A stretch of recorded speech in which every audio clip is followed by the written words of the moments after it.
Right on.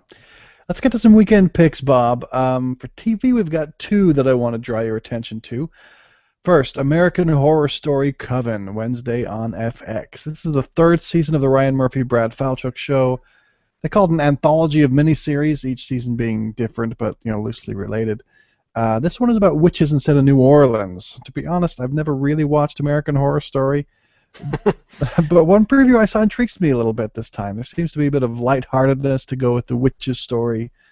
And Ryan Murphy and Brad Falchuk can write good series. They did Nip Tuck and Glee, but they can also descend into self-indulgence after a season or two. So I'm actually thinking I may check this one out for a few weeks and see what I think.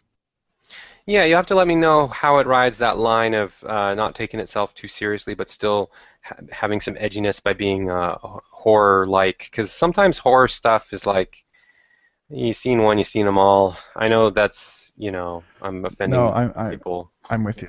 I'm with Okay. you. No apology necessary. That's why I haven't gone to see it or haven't started seeing it yet. But I think this one might intrigue me. So I'll give it a couple episodes for this new season.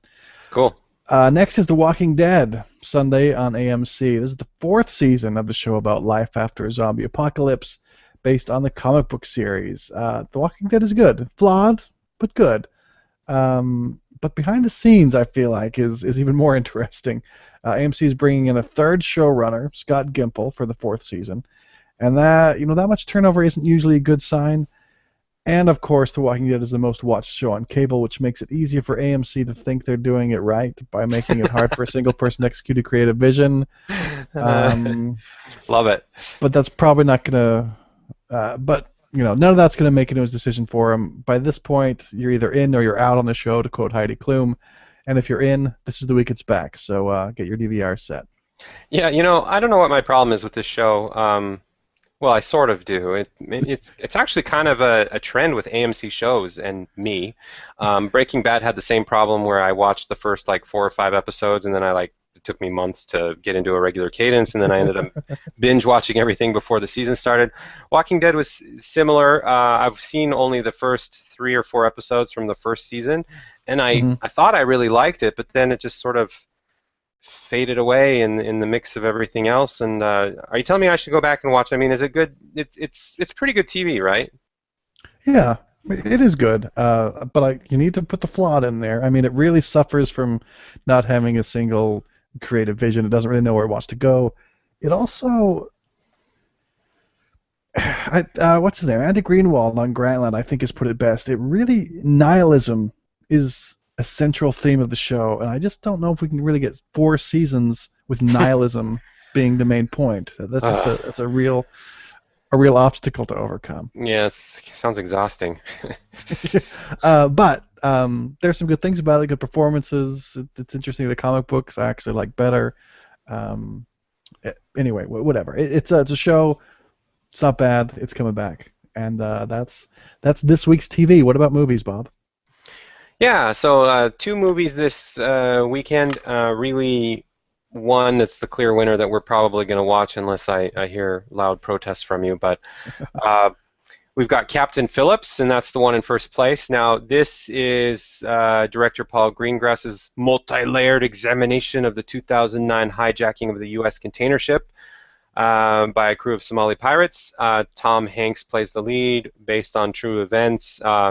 Greengrass, as a director, did some of the Bourne movies, the best ones in my opinion, and he also did what's the movie called? United '93, the 9/11 movie that came out only 5 or 6 years after 9/11, that I thought was excellent.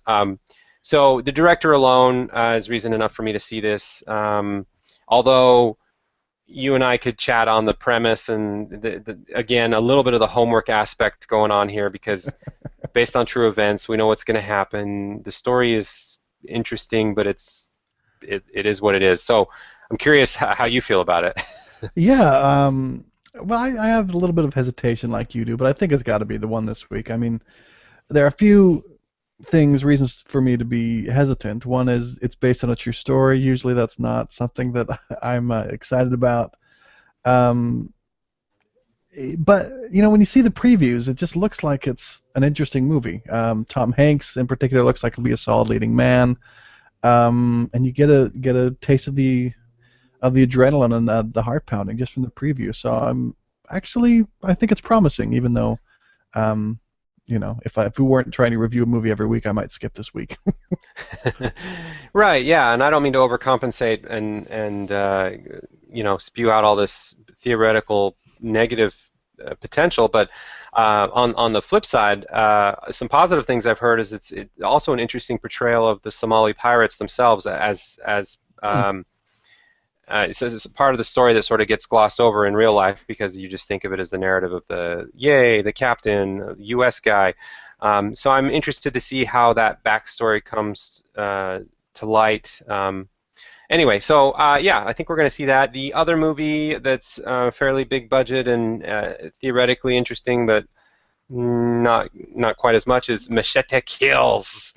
In Machete Kills, Danny Trejo returns as ex-Federale agent Machete, who is recruited by the President of the United States for a mission which would be impossible for any mortal man. I think that's enough of a explanation. So, I mean, it's starring people like Lady Gaga, Michelle Rodriguez, reasons to go see a movie, right? Uh, I have to admit, I saw the preview when I watched Don John, and the preview was kind of amusing, but in a silly way that makes me wonder if they can really sustain it watchably over a whole movie. right, like if it was like an extended SNL skit, it would probably be great.